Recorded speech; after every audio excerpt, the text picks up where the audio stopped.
Representative Tina Orwall, how are you in this 2011? Happy New Year. Happy New Year. Thank you. So we are at the beginning of a long session, and what are you going to be working on this session?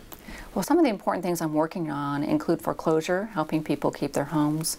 We're also looking at people that were wrongly convicted and spent 15 to 20 years in prison and what we can do to help them.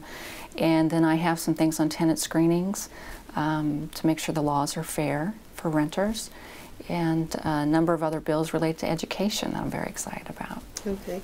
Foreclosures, we know it's bad nationwide, but how bad is it in Washington State?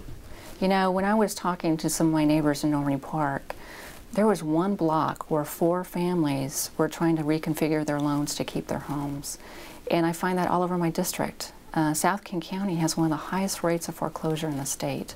And you know, some of the stats I have is more than 30,000 families lost their homes in 2009, and we're looking at 77,000 in 2010. So the numbers are staggering. So what's the solution? What can we do? Well, there's a number of things. One of the things we can do is we can make sure that the banks are meeting with families face to face to make sure that all the options to keep their homes have been explored. We can expand the number of housing counselors because those are people that help them navigate the bank system.